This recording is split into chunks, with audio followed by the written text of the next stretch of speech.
ใหญ่กว่านี้นะบ่ได้ซ้ำกันครับ เฮาบ่ซ้ำนาโคกได้กิโลมันบ่จุด เขาว่าใหญ่ซ้ำกันเดี๋ยวจะไปขุดมานะ 34อย่านับช่องโตเป็นตัวเดียวได้ 36 38งงไหม ว่าแล้วมึง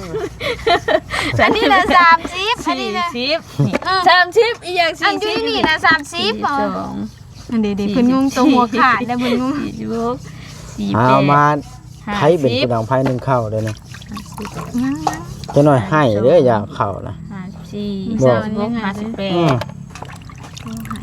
58 60 เป็นร้อยพวกเดี๋ยวนี้สรุปแล้วนะ 64 เอาเบิดอันเลย 66 เฮ้ยเนาะ 70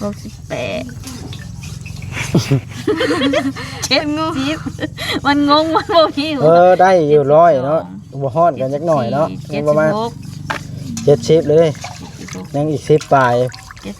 ได้อยู่80ของเรานี่ 80 เอ้าได้แล้วบ่ได้ใน80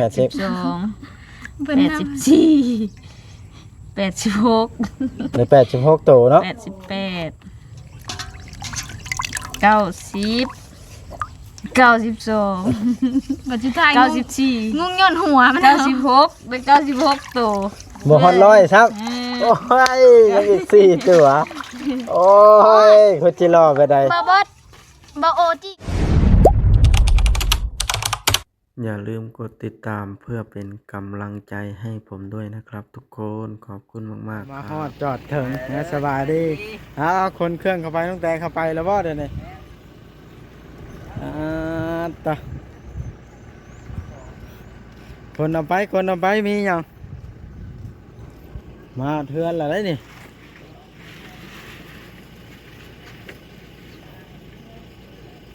จะบ่ได้พาเมื่อติ ฮะ บ่ได้พาเมื่อบ่ เดี๋ยว ขอกล้วยกินก่อนนะคะ ว่าดอกกูเป็นเว้นไม่หน่าก่อนมีหยังในรถน่ะเอาเด้อขึ้นเอาบ่ได้บ่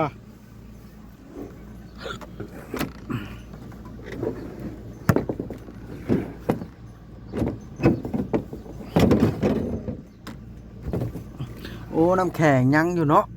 นี่เอาตังค์มาให้เลย ฮะ ตังค์มาให้เจ้า เนี่ยกระติกมาใส่เอาเด้อน้ำแข็งเด้อ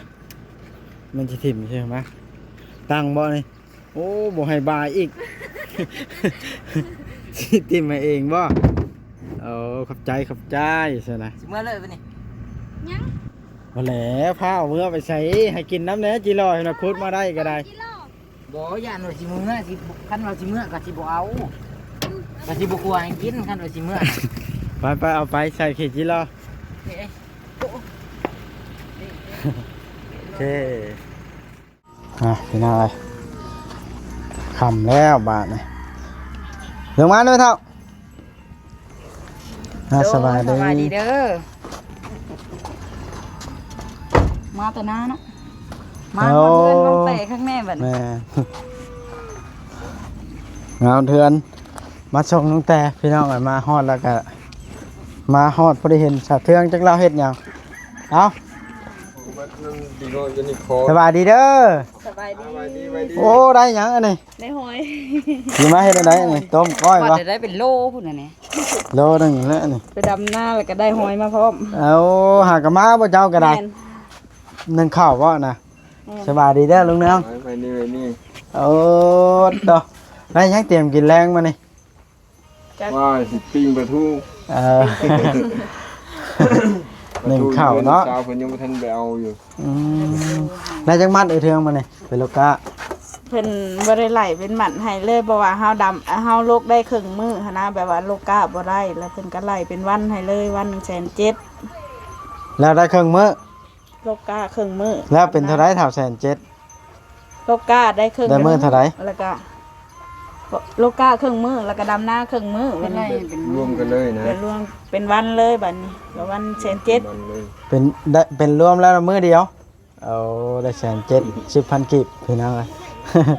เอาสู้ พันกีบ ไปแล้วเก็บหอยไปน้ เลยดำนาไปนำเก็บหอยไปพร้อม ำ พี่น้องรู้สู้ซะนะดีใจน้ำมือเทืองเลยสู้ไป ต้องอันปิ้งปลาทูชวนกินมานี่เนาะ โดย อ่า ไปใช้หมอใช้แว่นนะ เด้อ โอ้ลีกันอีก ในอีกเข้าอันนี้ ฮะนึ่งข้าวป่ะหมอนะ เข้า เออมันยามดำหน้านี่ดำเป็นบ่ลูกเจ้าก็ได้ เป็นเบิดทุกคน เป็นมาทุกคนเลยบ่เป็นแต่หมอรับหัน แม่นบ่เป็นแต่หมอรับกับอันผู้หญิงน่ะบ่เป็นยังน้อย อ่า หมอนั่นก็เป็นสบายดีเพิ่นน่ะกว่าลูก ไป หมดทัชพลอันน่ะเนาะ แม่ หมอนะ ทัชพล หมอทศกัณฐ์เรามาใส่แว่นหัน โดย หมอนี่ล่ะหมอ อาลิง อาลิงเริ่มจื้อแล้วพี่น้องไอ้ลูกสาวเทืองเพราะว่าเข้ามาประจำฮะนะบัดนี้ให้สิเข้ามาดูเด้อบัดนี้ ฮะ บัดตั้งเฮือนขึ้นหั่นนะ โดย ดีใจเนาะ ดีใจ ให้เข้ามาดูอยู่บ่ ให้เขามาดูถึงบ่ได้ตั้งเฮือนก็ให้เขามา เหงากันบ่เข้ามาเนาะตามที่เพิ่ง บ่เป็นหยัง เหงา เข้า ๆนะ มาได้ถึงที่บ่มีเฮือนก็เข้ามาได้ต้อนรับเสมอ เอาสู้ไอ้เทืองไงไปรับจ้างได้มื้อละแสนและ50ก็ว่าไปเนาะเลี้ยงลูกจนใหญ่กินข้าวมันยังไปมานี่ มันนี่นะ แม่น เพิ่นอิหยังอบอันอบไก่ อบไก่สุกิน โดยแล้วก็ตำบักหุ่ง เออเอาชนะไปฮะมายังบ่ได้ล่างตนล่างโตเลยบ่นี่ไอ้เทือง ยัง หากันมาฮอด โดยหัก พร้อมกันเนาะค่อยกับมาแต่หน้าคือกันไปถ่ายขุดนาซอยลุงเวียงเอาหาล่างตนล่างโตใช่นะเดี๋ยวค่อยสิไปบ้านน้องแต่กันสบายดีฮะ ดีเด้อบ่บ่จ้า อ้าวสบายดีไหมทุกปันฮะ บ่เข่งไม้เยียบให้เขา เสียไปให้ปัตตะแก้วบ่ โดย ไปสบายดีลุง สบายดีกันคนรอน้ำหลังแน่รอได้ยืนได้ คนหล่อนะได้ผู้หญิงไผสิว่าหล่อโอ้มาถึงก็ใส่ขี้จิหล่อแล้วสบายดีน้องแต่ ว่าได้หลายเพราะน้องเป็นท้อง มาเบิ่งเด้อถ่ะ อะไรเติบเลย เบิดเท่านี้บ่ ตัวมันน้อยเนาะ เบิดชำนี้บ่น้องแต่อันนี้บ่ถ้าเจ้าคุดนะ เอ้ย เอาแล้วฮอดบ่ร้อยตัวนะ มันเลิกเนาะพูดเพื่อสิถึง จะให้บ่วัดคุดเล่นเอ้ยเนาะ อืม มันตัวน้อย ตัวน้อย มันระเบิดเนาะ ข่อยมันตนเบิดหรือพากันบุกเบิก หลายบ่หลายบ่ ฮะ ได้บ่หลายปานใด สวัสดี เด้ลูกบาบอสไปสิมาหาหลักบักแตงไอ้บ่อย เฮาวิเพิ่นเกือบรับมึงย่านะเพิ่นกำลังเกือบ ลูกสาวค่อยนะ อ่ะ นะ นอนอยู่แตงนะ ของข่อยนะบ่ โทรศัพท์ไผดังบ้านนี่ จ้าของข่อยบ่มีเน็ต มันบอกเอาบอกเอามันจะถึงหรือไม่อยู่ขนาดนั้นแล้วมันไปหาผมไหม โอ้เอาได้หยังไปแบ่งแม่ตู้แก้วเดี๋ยวนี้แม่ตู้ปัน อันแกงหรือไม่เพิ่นบอกเอาซ้ โอ้ ำหรือไม่ ว่าเพิ่นนึ่งอยู่ว่ะ โอ้เพิ่นก็หาหน่อไม้มาคือกัน โอ้ย เอาดีแล้วมีน้ำใจแบ่งปันกัน โอ้ย อยากไปน้ำมื้อเช้านี่เนาะ โดย เด้จิรอ อันนี้ของขน้อยเว่าอยู่ขน้อยอยากไป ไปเบิ่งร้านลาวมื้อหน้าจังไปไว้ น้องเอ้ย มื้อหน้าไปน้ำบ่มื้อหน้านี่ ไปแล้วมือหน้า มื้อหน้าข่อยสิเอารถมาใส่เอาเด้อ ขน้อยไปกับปัวขน้อย บ่ข่อยสิมาเอารถมาใช้เอาไปเบิดน้ำกันแน่ ปัวขน้อยก็จักว่ามันอยากไปกับประจัก บ่ว่าดอกลุงวันชัยก็อยากไปบ่ ไปแน่น่ะไม่เฮ้ย บ่แล้วเราบ่อยากไปก็สิคุมเราเจ้ากันใด ขน้อยอยากกินขวดจิโร่ญาก็ขน้อยอยากไป เจ้าสิมากินน้ำน้องแต่อยู่บ่มื้อนี้ บ่เด้อมันก็3คนเด้มันก็ได้ โอ้ บ่อยากแย่งเพื่อนผู้ บ่ได้ เพื่อน สาม ผู้ ได้ มัน 1 2 3 4 5 6คนได้ บ่แล้วข่อยบ่ได้กินน้ำกันถ่ายคลิปแล้ว เรา ข่ บ่ อย ได้ สิ กิน มา น้ำแล้วเว้า โอ้ยข่อยตักที่ท้องหายเลย บ่ยอมบ่เด้อนี่ บ่ยอมได้ บ่ว่า อุด แล้ จะ ว อุดน้ำกัน แล้วสิเอาบ่ให้น้ำน้องเพิ่นน่ะ บ่หลายได้บ่หลาย บ่ให้น้องเพิ่นกินแล้วถ้าเฮากินดุอยู่ เก่งใช่หรือไม่เนาะ อือ บ่นะ อันนี้จะเทืองก็มาเบิ่งไอ้เทืองมาเบิ่งตั้งแต่เพิ่นไปคุดจิรอมื้อนี้นะ แม่นด้วยเพื่อสิถึงป่วยนึงได้ฮอดบ่ร้อยนี่นะ จังว่านี่แหล้วถามเพิ่นเลยแล้วผู้คุดนี่ตั้งแต่ก็ผัวเพิ่นใช้จิกจักอยู่ คุด3ต้นเลยเนาะจนเหงา ตัวใหญ่นี่อยากไปขุดเลย เทื่องก็อยากไปบ่มื้อหน้าข่อยมาชวนไปเด้อซั่นน่ะคันเจ้าว่างหั่นนะ ม่วนได้หน้าลุงเวียงนะ เห็นบ่โอเคสิไปขุดจิโร่สิมียวมเอาจิโร่นี่ ข่อยมันหา บ่แถวนั้นน่ะมันใกล้เถียงใช่มันบ่หลายไปเขตทมไม้อื่นแห่งหลายยับลงทางใต้นะ แม่นใช่ แถ บ่ วเถียงอันนี้นะย่านแต่เถียงแล่นปุ๊บ ชุดใกล้เถียงสิได้นี่ ย่านเถียงแล่นปุ๊บ ตั้งแต่ยังว่าบ่อยากมากับน้องบ่อยชวนมายังว่าขุดอีกอยู่ อื่น บ่มื้ออื่นนี่ไปดำหน้าก่อนคันว่างมื้อคือสิไปดำอยากไปขุดจิโร่ บ่แล้วดำนาพุ่นแล้วจังได้ไปอีกบ้านนี่ ดำหน้าผู้ ปรีจิโร่ใหญ่ บ่ได้กินเลย เบรกพุ่นสิ เด้อไป อยากไปขุด ดำหน้า จิโร่ ซอยนี่เด้อเทืองโดยยำดำหน้าโอเคเดี๋ยวสิไปซอยสิมาหา บ่ได้กินแล้วใหญ่กว่านี้ก่อนเห็นว่าก็ได้ อันนี้ไปไม้บ่ใหญ่เบิดก่อนเลยจิโร่ปีก็เพิ่นยังบ่ได้สวยด่าเอ้ย ท่านได้อ่าน เรามา ไม่ แต่ บอก ดำ เขา นา ว่าเป็นลบก้า เอาก็ไปลกกาก็ไปลกกาวันนี้เพิ่นบัดบ่มีไปดำหน้าก็เลยไปดำโตอีก แม่นลกมันใส่กาลงง่ายอยู่เพราะ ก็ง่ายอยู่กาก็ได้มัด2,000 ง่ายสิได้ โหมัด 2,000 ได้จังมันนะ ได้กา30ไปมัด แล้วบัดมันน้อยเขาเลยไล่ให้ละวันดีกว่า โดย เออ น้อยแล้วเพิ่นไล่ให้รายวันดีกว่า มันยังคุ้มผู้ไปโลกบ่เพิ่นว่า แม่น กล้าอยากยากแล้วหาน้องแบบน่ะ แม่น เอาถามไปลิแม่นตุปันอันยากอยู่บ่จิรอน้ำน้องแต่นี่ ยากเลยเพิ่น เจ้าต้องมากินน้ำน้องแต่เด้อ น้องแต่มันก็3คนแล้วมันก็ได้ เจ้าละอีตน อืม เลยบ่ยอมกินอดเอาดีกว่า บ่ได้ดีกว่า มันน้อยเด้มันก็ได้ เอามื้อหน้าจะไปคุดเอาได้เจ้ากันเด้อ บอก ข้อ ไป สิ ฮอดใส่แล้วเขาสิพาเราเขาดอนก็มีขวดจิโร่เนาะเด้อไปบอกให้ว่าไป ไปมืออื่น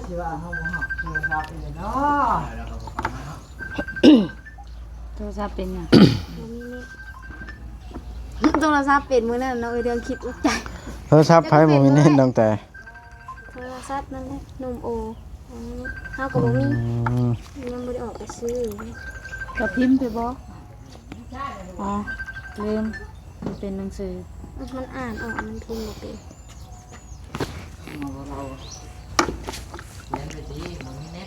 เอาก็คือว่าเราส่งกับความนั้นก็บ่ได้เนาะแบบว่าเฮาแบบเฮ็ดอันเป็นอันนะคะนะส่งในข้อความอีหยังมันทึกเสียงเนาะ ตัวปีกก็มีแล้วเนาะ มีนะใหญ่น้ำเลยนะหาว่านะ ขัวแซ่บแท้นั้นนี่แจ่วอยู่กับหน่อไม้ต้มเนาะ บ่มันปานใดหยังกูยำเฮาอันสิอ่อนดำหน้าเลย ไปเทืองกับมักคุดอยู่บ่จิรอ ก็เจอเราไปมื้อนั้นแต่เด็กพุเขาตื่นมาบ่เห็นไอ้เทืองถาม ตุ้ยได้เบิ่ง ตุ้ยบ่ทัก ค่อยก็ไปขุดจิโร่แล้วมาขายแต่ละปี มันเป็นนางตัวนี้เนาะ อยากได้แบบนี้เบิดเด้เนาะ ขุดจิโร่มาขาย แต่เก่าไปคุดอยู่แถว ร้อยเท่าไหร่ก็เจ้า แถวเฮือนหยาทองอะเนาะ ปีกายไปซื้อนี่180 โอ้แพงแท้ แต่เดี๋ยวนี้ หัวปีได้อหาเนาะคันล่าไปก็บ่แพงปานนั้นดอกข่อยว่า ก็เฮาคุดต้นยามแบบว่าเกี่ยวข้าวอ่ะม่วนสำหรับเฮาเด้ มันหลายตัวบ่ มันซ้อนกันด้วย แต่ เนาะ ว่ามันควายเดียวนะมันหลายตัว คันยามน่ะเนาะ โอ้เจ็บ ยามเกี่ยวข้าว จนปู เป็นหยังน่ะดำนะ ดำหน้ากิน เอ่อ ดำหน้าปวดมุมๆอยู่ เบื้องนี้น่ะบ่มีเล็บเลยเนาะเล็บ ฮะ เหี่ยบ่แล้วเบื้องนี้ ยังอันนี้แล้วนี่ จังมือใดสิไปเนาะ อันตัดเพราะว่าเขาดำหน้าเขาก็ต้องตัดมัน บ่แล้วเราบ่ได้ตัดแล้วว่ามันสุกคาเครือเด้นะ มาเด้อมื้ออื่นทอดกล้วยให้กิน ยาน้ำบริกินน้ำนะ มันก็จงไว้ให้เฮ้ย จง ว่าคือบ่ได้กินน้ำเฮาเลยจนเฮาก็อยู่โต๊ะนี้บริกินนั่นแหละทอดตอนมา ถ้าบ่ใช่ขี้จิรอช่วยเพิ่นบ่ทัก บ่จัก สิแล้วแหละ ฮะ ย่างเรามันสิแล้วป้าเล็บเราหักเสยน้องเราไปเฮ็ดเบี้ยง เล็บมึงเนี่ยเราเอาแล้วเราเป็นโรคก้าได้เช้าหามัดอันเล็บเบิดเลยแล้วว่านะ มือก็ซอดมือนั่นไปโลการับจ้างเล็บข้อบริหักได้ไปดำนา แม่นบ่ มื่อนั้นเรียกอันนี้นะ เล็บเรา ตัด แข็ง อันนี้นี่เป็นยังมันจังสั่นเพราะว่าคอยตัดออกเพราะว่าเฮาสิได้ดิ เล็บพิมพ์ให้แน่เฮ้ย จิ้มแล้วเข้าใจนะ พิมพ์ตัวใด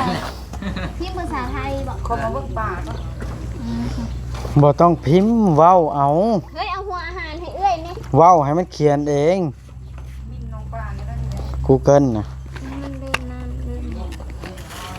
เอาตีมันนั่นได้ทำน้อยดิต้องเอาให้หมด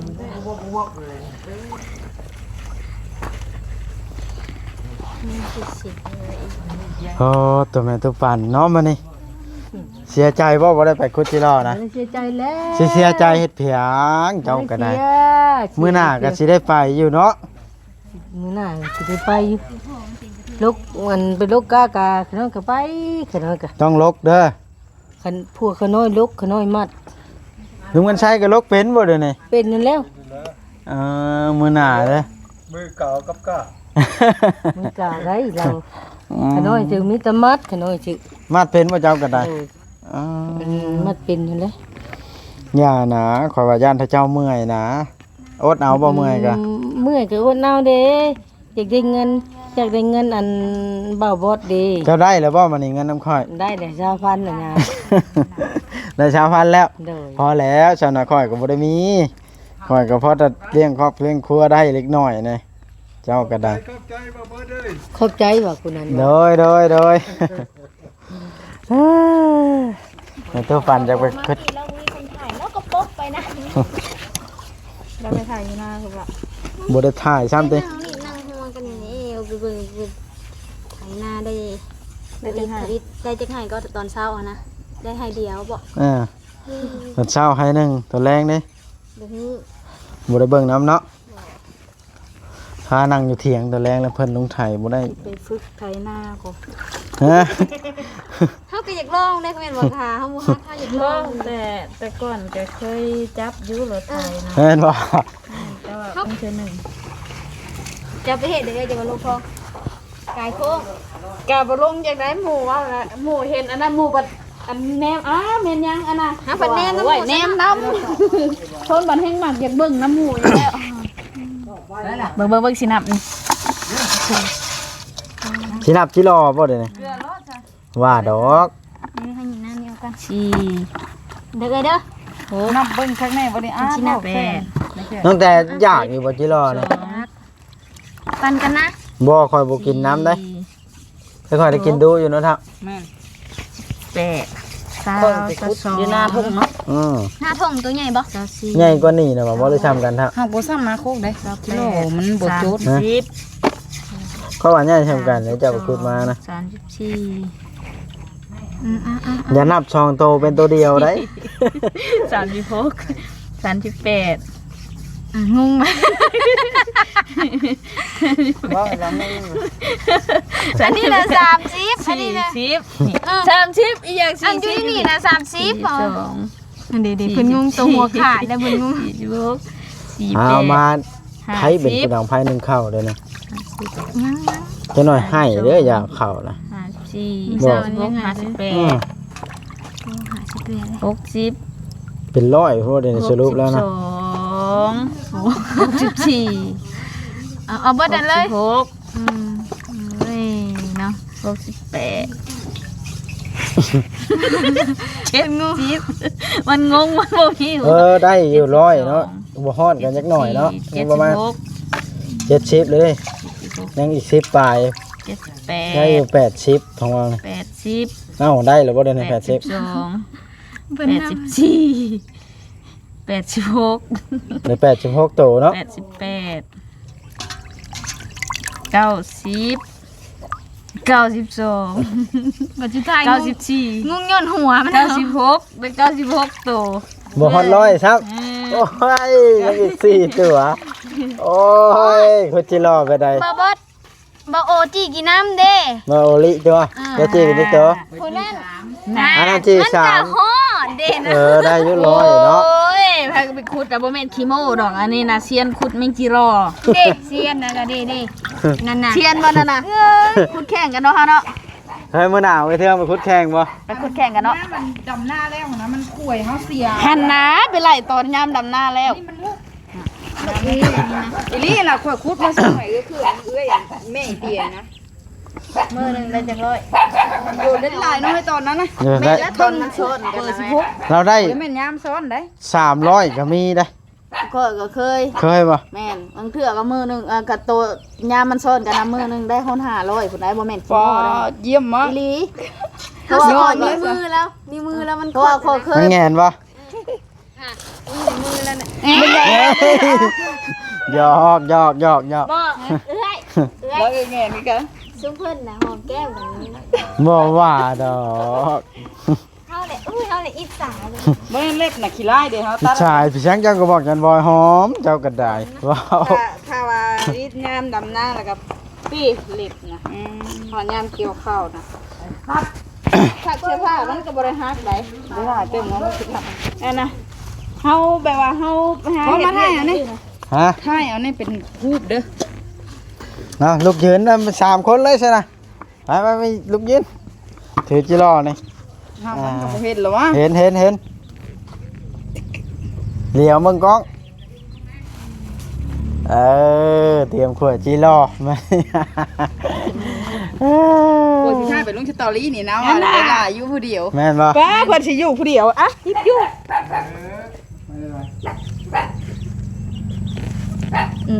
เมียผัดยับลงผัวผัดเอา โอ อ เค ยู่นะ แล้วส่งให้หน่อยเด้อ ไปบ้านนี้ให้ชวนเอาลูกกลับบ้านนั้นมันค่ำละมีอย่างเนี่ย พอดีแหละแต่เจ้าตำหมกแก้วพี่ดิบแซ่ บ่ได้เริ่มอย่างบ่ตั้งแต่อยู่รถนะก็ลืมไปเอาเด้อ มืออื่นมาเด้อทอดกล้วย จ้า โอ้พังเบิ้งสิดอกจ้าได้ จ้า ได้ จ้าก่อนล่ะ ไปหัวจนต่ำกู พี่พากันไปพี่พากันไป ใช้บอกให้ชิให้เพื่อนต้องกินทอดกล้วย บอกคิดว่ามื้ออื่นไปเด้อในบ้านนั้นลูกเขียน บ่ยันอันนั้น เอาไปโลก้าน้ำกัน เมื่อนี่ไปโลก้าอีกบ่ แม่ โอ้อ่า บ่แม่นสิคุยได้ข่อยถอยปีกายนี่น้อยเขาไปลกนะคาบละร้อยบ่ได้คิดตัวคันกาง่ายแน่นะเอ้ย แม่นแล้วกาง่าย นี่บ่อันนี้ง่ายอยู่แต่ว่าบ้านเฮาเตะน่ะมันกิ้งเข้ากันลุ่มอยู่มันแบบมันบ่แตกมีน้ำนะแต่มันหักบ่แตกออกจากกันนะมันกิ้งเข้ากัน ปีนี้ข่อยโยมแล้วเมื่อยอีกคือค่าอยู่นํลูกแม่ย่าบ่รับค่าเอาหลานเด้อจ้ะหลานรับที่3 4คนเนาะเพราะ อ่ะป้าเอิ้นเอาลูกเฮาเมื่อก่อนเด้อไอ้เทืองเด้อมันค่ำละลูกน้องบอกน้องแต่อีละสบายดีกล้องกันเลย สบายดี น้องบอกน้องแต่ได้ไหม เขาบอกน้ำแป้งนั่น อีละเอิ้นบ่ได้เอิ้นน้องแต่นะน้องแต่ได้ไหม เกิดก่อนเฮาได้ไหนเรื่อง น้องเป้ง เมื่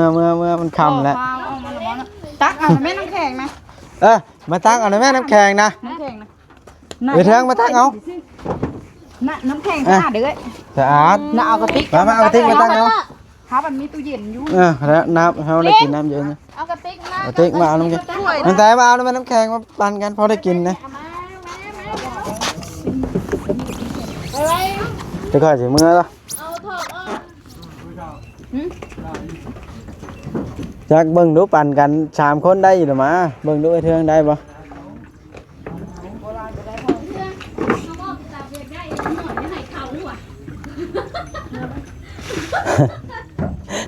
เอาปั่นกันได้อยู่ดอกปั่นกัน ขอบใจเด้อ ตั้งเอาถ้าค่อยบ่อึดน้ำเย็นกินอยู่ดอกถ้าค่อยมีตู้เย็นเนี่ยเดี๋ยวเจ้าตั้งเอาเลย ช่วยเขาก็ให้นะ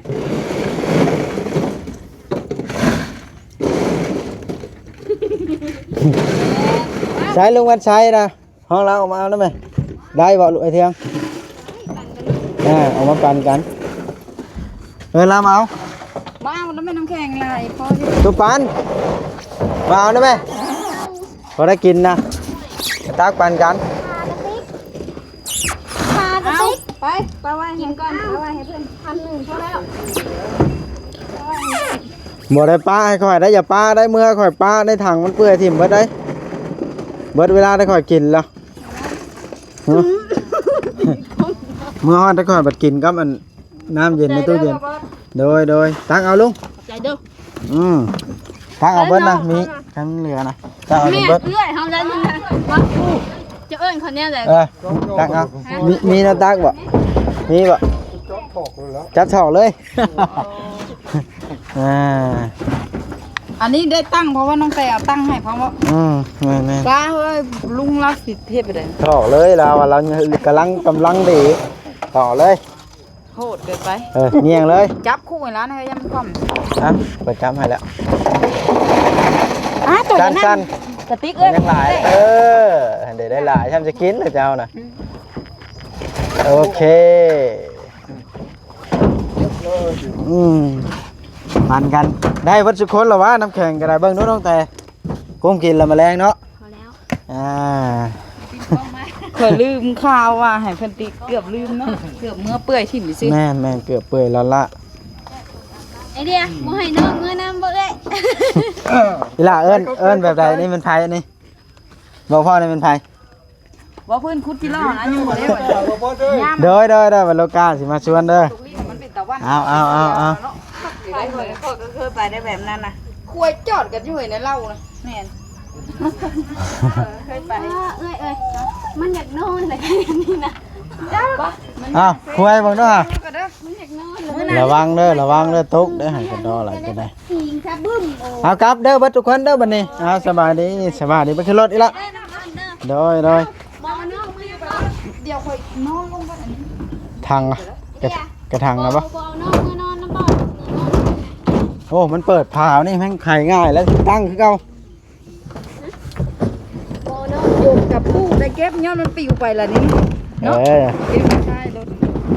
เอาโอเคบาดนี้เฮาก็ค่อยครับกำลังตีเมื่อจักเช้านี่แหละแล่นรถไผสิแล่นไว้เนาะน้องแต่ ไปขึ้นข้างหลังพวกหน้า โอเคเด้อบาดนี้พี่น้องค่ำมืดตะเว้นค่อยค่ำลงแรงแล้วบาดนี้สิกลับก่อน มาน่ะโทรบอกเด้อเฮาสิทอดกล้วยไว้ถา โอ้ยพังเบิ่งก่อนอันนั้นไผสิเว้าก่อนได้ เอาแม่นว่าได้มาหาย อีลาไปขึ้นรถที่มือ ป้าเขาทุกคนช่วยเข้าพ่อไปได้ไหม มันอยู่บ่ได้แล้วมันบ่ส่ง เฮ้ยบ้าน้อยนั่นช่วยเข้า ฮะ บ้าน้อยนั่นช่วยเข้า หมอทศกัณฐ์หรือหมอทัศกล บดจักแล้ว ทัศกลวะ คือช่วยข้าหันท โอ้หมอนี่หนึ่งข้าวสวยเลยบ่เลยมันได้พี่น้องให้เราได้หอยเตรียมต้มสวยข้าวเลยบ่กี้ สบายดี สวยข้าวข้าวนี่เลยบ่มีอันช่วยบ่ โดย เอาวัดนี้เลยบ่เดี๋ยวนี้ข้าวงามอีหลีนี่แม่นอ้ายบ่ค้ำอายุกินน้ำแล้วหนึ่งข้าวงามแบบนี้อ้ายแห้งบ่ได้หนึ่ง หยอกเมื่อกันได้อน้องเด้อพี่น้องเอ้ยเมื่อกันบัดในค่ำแล้วโอเคเด้อคลิปนี้ก็ได้